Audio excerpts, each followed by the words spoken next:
Many Hungarians and their descendants are living outside of Hungary because of the 1956 revolution. But what happened and why? Countless books have been written on the subject, but this video is aimed at the casual viewer. It's based on a presentation I gave at the Christchurch Hungarian Club in 2024. Rather than going into depth about the days of the revolution itself, which many of our members lived through, I concentrated on the events leading up to the 23rd of October 1956, with a brief look at the start and end of the revolution and the immediate aftermath. To set the scene, I'm going back to World War II. The problem started because Hungary was on the wrong side, the losing side. Initially, Hungary tried to stay neutral, but they became nervous when the USSR invaded Poland and they were facing a 95-kilometre border with the communist USSR. Hungary's own communist revolution was only 20 years earlier, and it was still remembered and feared. When the Finno-Soviet War broke out, Hungary backed Finland. Later, Germany would push for passage of their troops, for help in returning some of the territory lost by Trianon after World War I. When Germany attacked the USSR in June 1941, they were soon joined by limited Hungarian troops. By December 1941, Hungary had declared war on Britain and the USA. They had backed the wrong horse. There was considerable disagreement within the Hungarian government, but Germany kept tightening the screws. Hungary was theirs. In March 1944, Hitler called the Hungarian region to Germany. Horthy crumbled and allowed Hungary to be occupied by Germany. The Hungarian army was sent to the Soviet front. Hungarian foodstuffs were exported to Germany. Hungarian industry was turned over to the German war machine. The Jews were concentrated in ghettos and later handed over to the Germans for deportation, effectively extermination. The Hungarian government was divided and had reservations about what had happened. In October 1944, Horthy travelled to Moscow and negotiated an armistice with the Allies, and he then announced that Hungary had withdrawn from the Axis. As a result, he was forced to resign by the Germans, placed under arrest, and taken to Bavaria. However, at the same time, literally, that Horthy was in Moscow, Stalin and Churchill were dividing up a post-war Hungary. 80% to the USSR, 20% to Britain, whatever that meant. Moscow was also priming the Hungarian communists in exile for positions within the new government. After the war, the Hungarian Provisional Government, that was 1944 to 45, shared power with the Soviet occupying force and the AHV, which were the political police, also known as the AVO. So what was the AHV? Állam Valami Hatóság, AVO. It was up to 5,000 dedicated, ideologically driven men and women. They developed a reputation for cruelty and ruthlessness that rivaled even its Soviet counterpart, the KGB.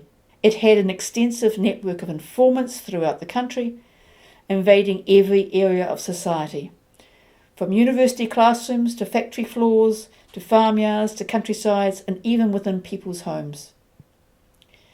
Its mission was to root out enemies of the people, whoever and however they were defined by the party. 300,000 Hungarians were arrested each year. Anything from farmers who complained about the collectives to other communists who weren't the right sort of communists, such as those who admired Tito. By 1947, Russia gave up any pretense of democracy in Hungary. Political pluralism was abolished. There was just the Communist Party. Hungarians were to work harder, praise the great Stalin and his wise pupil Rákosi, and demonstrate the correct mindset.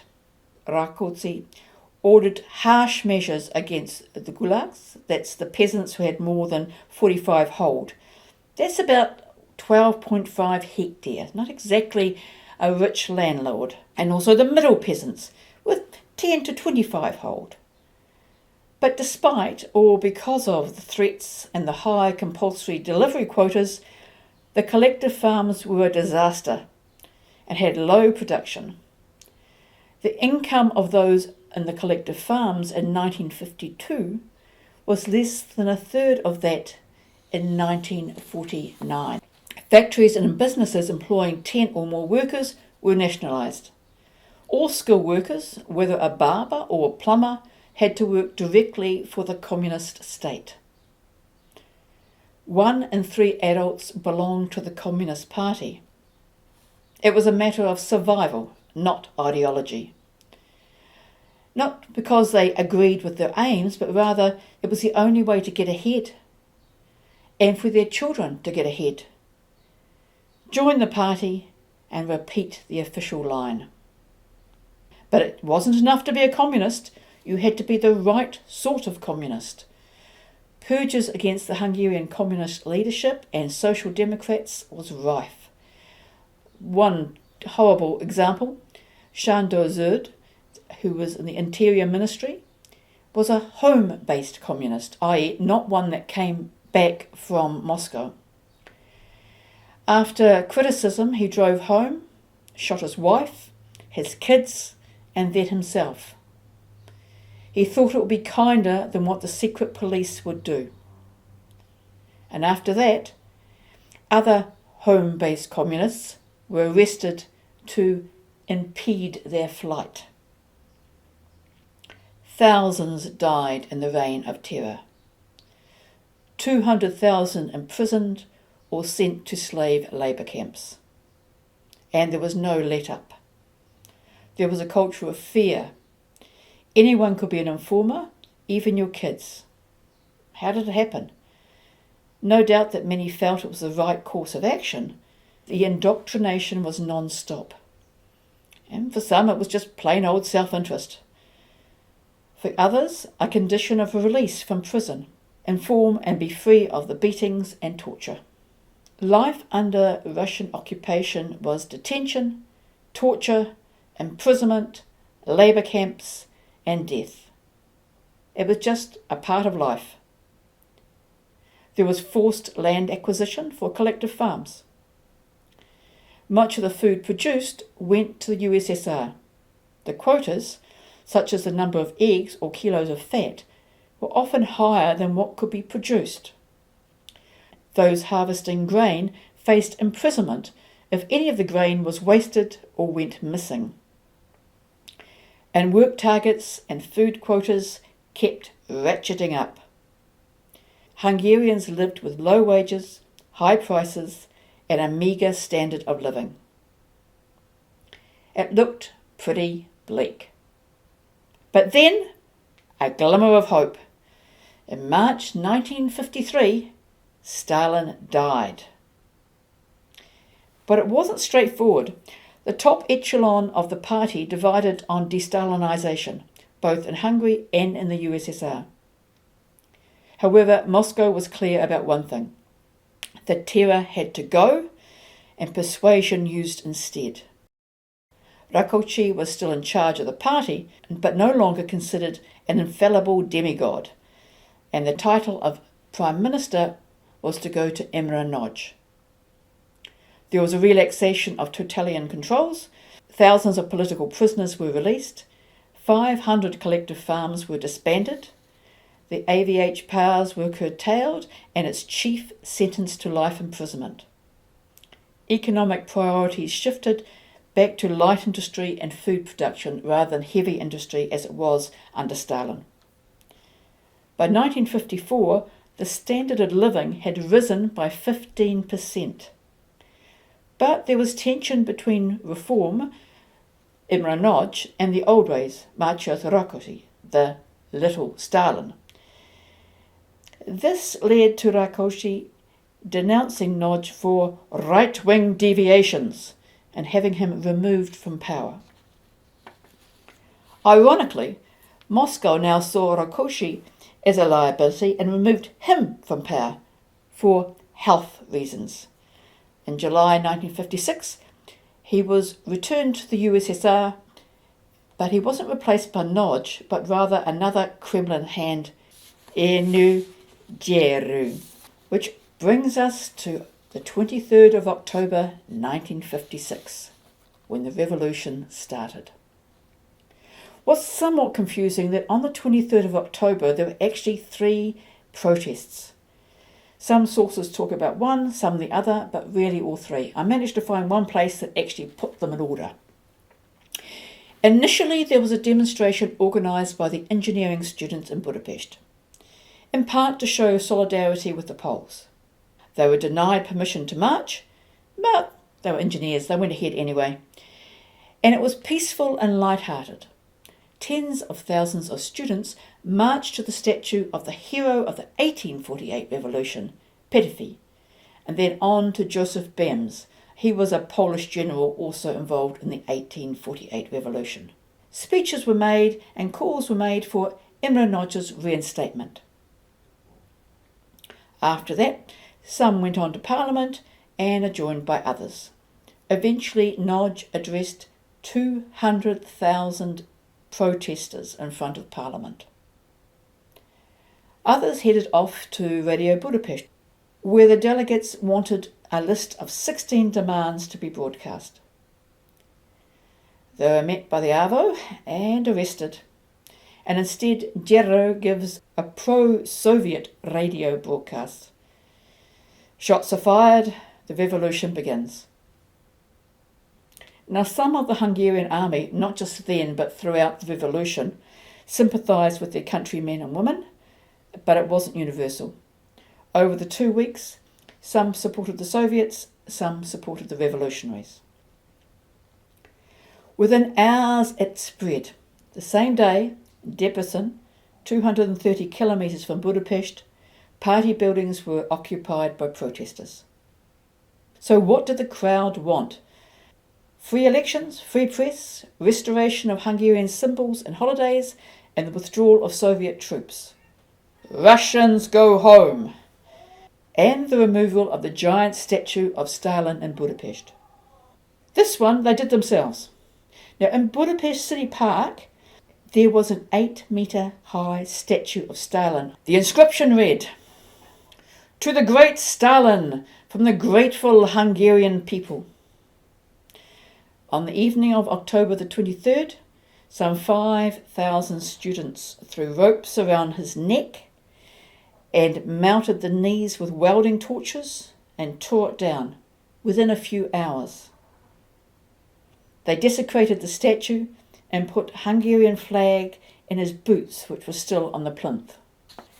Another hated symbol was the Soviet version of the Hungarian flag, with a hammer, a stalk of wheat, and a red star in the centre. The solution for this was much simpler. Cut out the Soviet symbol, and the flag with a hole in it has become a symbol of the revolution ever since. The Hungarian Party Central Committee met that night of the 23rd into the early hours of the 24th. They requested Soviet military assistance and recommended the appointment of Imre Nagy as Prime Minister to calm people down a bit. In Moscow that night, the Presidium met and agreed to send troops and also representatives to Budapest. Martial law was declared. The following day, at the office of the communist newspaper, AVO guards fired upon unarmed protesters. In turn, anti-communists attacked and drove out the AVO. The Hungarian revolutionaries then avenged themselves against the AVO. It was very ugly. These photos you're going to have to find yourself. I'm not going to put them in my video. 2 days later, demonstrators, including women and children, gathered outside the Astoria. There some climbed onto the tanks and offered pamphlets and flowers to the Russians. It went okay. Same day, later, outside Parliament, they repeated this. But unfortunately, visiting Soviet leaders were not impressed and ordered the tanks to open fire. The number of dead is still disputed, but may have been over 1,000. What followed was armed clashes in Budapest by students, factory workers and apprentices, and uprisings all over Hungary, even in small villages. This continued until October 28th. Nagy called a ceasefire, believing that the Soviet military units were withdrawing from Hungary. There were still violent retributions, but it looked like it was over. But on the 31st of October, Moscow decides to step back in. The next day, 1st of November, Nagy withdraws Hungary from the Warsaw Pact and declares Hungary's neutrality. And 3 days later, 4th of November, after secret talks with Russia, Kara initiates a coup. Later that day, Soviet tanks begin a general attack on Budapest. At its peak, there were 17 divisions in Hungary, compared to 5 before the revolution. Despite cries for help and promises given, there was no help for the Hungarians. The West was more focused on the Suez Canal crisis. After 13 days, it was all over. What next? 7th of November, the Soviets deliver János Kádor to Parliament, and he held power in Hungary until 1988. On the 22nd of November, Imre Nagy was arrested, and he was executed in June 1958, and then buried in an unmarked grave. No martyrs allowed. He was reburied with full honours June 1989, and the Republic of Hungary was declared that year, 1989, on the 23rd of October to mark the beginning of the revolution. Winding back a little, by 1957, 65,000 Soviet soldiers, plus civilians, were present in 100 garrisons and 10 bases in Hungary. From 1963 to 1989, Hungary also had Russian nuclear warheads on its soil. The last Russian soldier left Hungary on the 30th of June 1991. So overall, thousands of Hungarians died, but still more were wounded, imprisoned or just disappeared. And over 210,000 fled to the west, mostly through Austria, but about 10% through Yugoslavia. Some 1,157 refugees ended up in New Zealand, including my father. The USA and Canada took the bulk, over a third, but you had to wait a bit longer to get into the USA, a few years, whereas New Zealand would take you in a couple of months. But Switzerland took a disproportionate number considering its population.